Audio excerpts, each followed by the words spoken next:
Hello, BookTube. Thought I'd do a bit of a book haul. I haven't been doing many videos lately. Things have been a little hectic around here, so I know I'm a little behind on my digital correspondence and Voxer and BookTube and everything else. So my beloved hobby here has taken a bit of a beating, but I do have a book haul. I thought I'd do and get back in the game a little bit. And so we'll just get right into it. And the first thing I have here is the Puccini Companion, edited by William Weaver and Simonetta Puccini.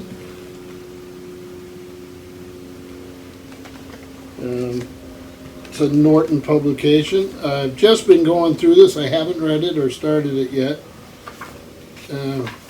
Hear the helicopter going overhead there.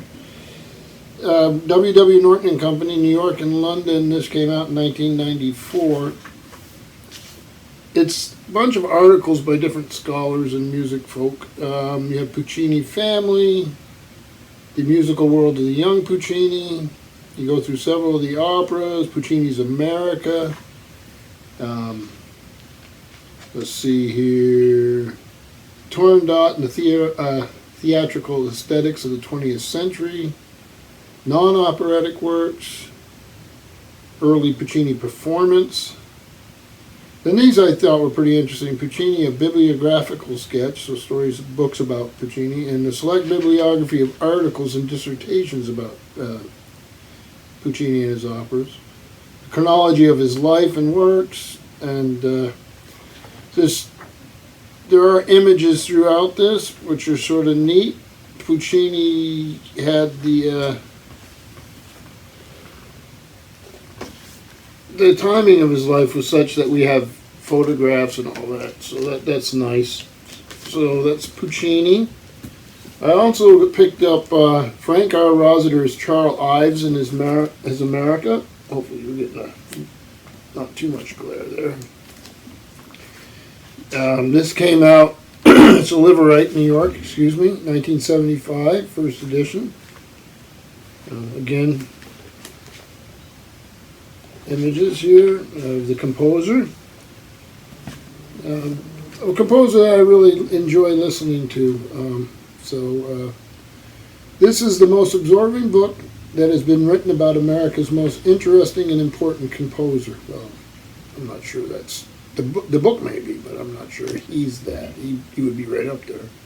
It is, in fact, the first full biographical study of Ives within historical context. It deals forthrightly with the most perplexing questions about Ives. Why did he choose to follow the working life of an insurance executive rather than that of a musician? Probably wanted to eat. How is it that someone with such innovative and advanced musical ideas retained such an attachment to 19th century values and folkways?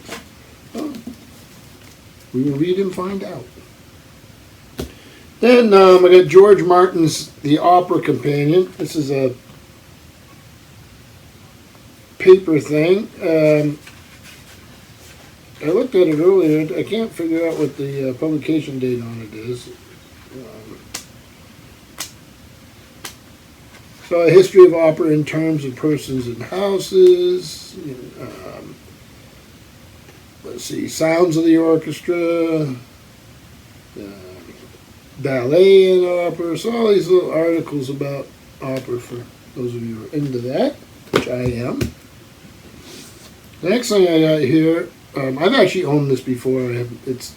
Usually I'll find it everywhere. This doesn't have a dust jacket. Milton Cross's Complete Stories of the Great Operas. When did this come out? 1952. Yeah, see, the glare is going to be a bit of a problem. There you go. So, if you're going to listen to Faust, Gounod's Faust, you would just go here and you would read without the glare. Then this next one I was thrilled to find. I've been collecting biographies of George Frederick Handel. This one's by Newman Flowers. It's Scribner's, no dust jacket or anything. 1948. It's a new and revised edition with 4 color plates and 37 illustrations. That one I'd really like to get up there so you can see it. Quite a nice volume. Looking forward to reading this.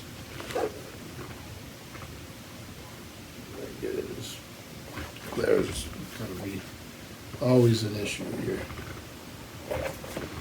So, George Frederick Handel. I need to move some of these things out of the way, see if I do that without making a mess. Then the next thing I got was Balanchine's New Complete Stories of the Great Ballets. George Balanchine, edited by Francis Mason. And there he is.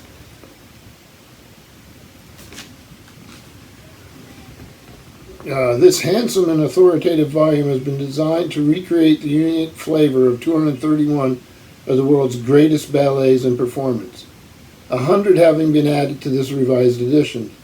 Vivid description of each ballet, complemented by photographs, drawings, and pertinent supplementary material of absorbing interest to ballettomane and newcomer, ballettomane and newcomer alike, make this book nearly as entertaining as a seat at the ballet itself. So, yeah, don't know much about ballet, saw it, thought I need to improve that, and I thought Steve Donahue would like that picture. So the next one is the Encyclopedia of Dance and Ballet, edited by Mary Clark and David Vaughan. This is G.P. Putnam and Sons, New York, and this came out in 1977. And articles about ballet. So again, an art form I don't know much about, but it'd be fun to learn. So then we change tack a little bit here, and let me do it this way. We go with 2 volumes. They've been heavily taped up, and they are George Bernard Shaw. I've read some Shaw, Major Barbara, things like that. So this one here is prefaces, sociological, political, religious, autobiographical, and professional, and miscellaneous. So let me just start here. And what's neat, they've got these embossed images. I don't know if you can see it. There's one on the side here. No, it's at the bottom. Of Shaw. They are Autumn's Press, Limited, Longacre, London, WC2. They are is double columns, which I don't mind at all. So there's prefaces, and then this is the complete plays. These were both published within a year or two of each other, so when was that? 37, and the other one's 38, I guess.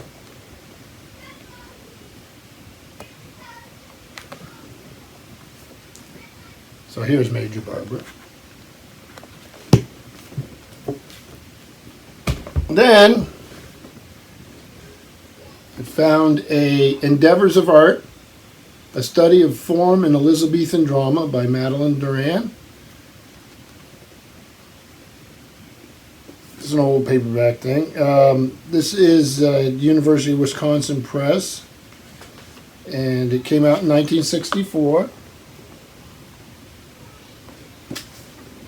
So, domestic tragedy, conventional theories, art as imitation, art versus nature, education and rhetoric. So, just a bunch of articles on the Elizabethan theater. Found this very nice Walter Scott Kenilworth. I have never read this, and it sounds interesting. It's a Penguin Classics. And it has a cover by Sir Edward Landseer, which I sort of like. So, Robert Dudley, Earl of Leicester, is favored above all the noblemen of England in the court of Elizabeth I. It's rumored that the Queen may choose him for her husband, but Leicester is secretly married to beautiful Amy Robsart. Fearing ruin if this were known, he keeps his lovely young wife a virtual prisoner in an old country house. Meanwhile, Leicester's manservant Varney has sinister designs on Amy and enlists an alchemist to help him further his evil ambitions.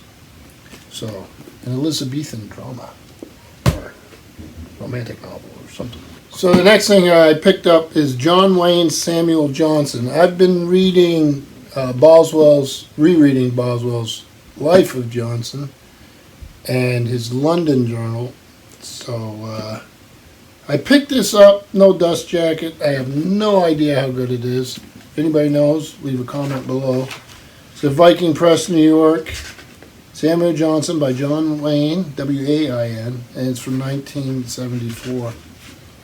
So, didn't cost much, so give it a shot, see if it's any good. And then finally here, a series of 4 paperbacks. I've read one of the novels, and I have not read the other 2. And I was doing a little bit over here organizing my shelves and realized that I didn't have much Thomas Hardy. And I like Thomas Hardy. And I was excited to find these paperbacks. I like how they look. They're called Macmillan, and they're called Paper Mac. So paperback, but paper Macmillan. But they're pretty cool. So the title I have read is Jude the Obscure. So this will go on the shelf. These came out, when did these come out? St. Martin's Press, 1966.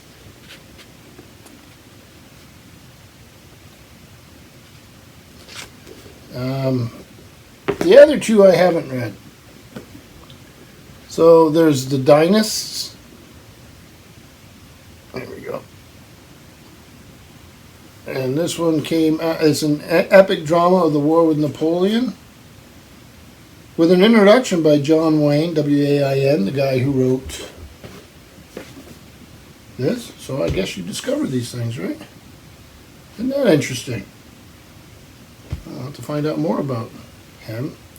So again, St. Martin's Press, 1965. This great work is written mainly in blank verse, partly in a variety of other meters, partly in prose. The stirring events of history with which it deals are recounted in the descriptive passages and stage directions. The whole centers on the tragic figure of Napoleon.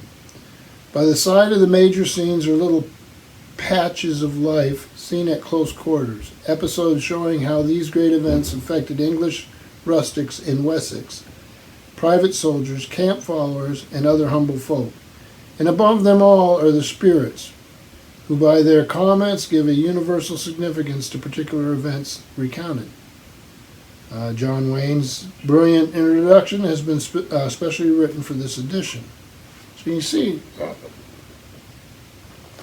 it looks really interesting. And then the last of these 3 is The Trumpet Major by Thomas Hardy.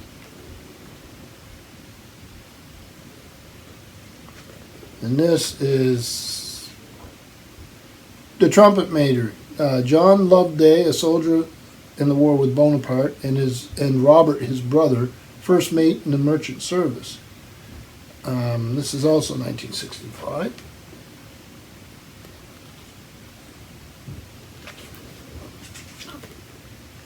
The authentic immediate background of war and efforts of Wessex men to meet a possible invasion served to bring into sharper relief the delightful story of the trumpet major, Robert, his seafaring brother, and Anne Garland.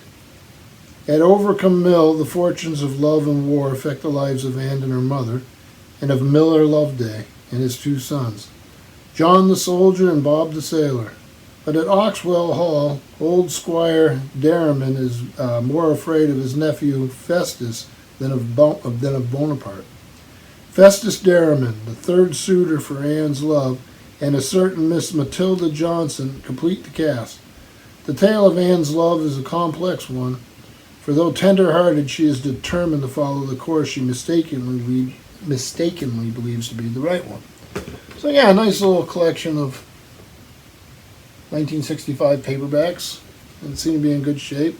It's a pretty decent book haul, but I'm not going to be able to do like a Steve Pyramid or anything. That wouldn't work. So glad to see everyone again. I hope you're having a good weekend, and thank you, BookTube.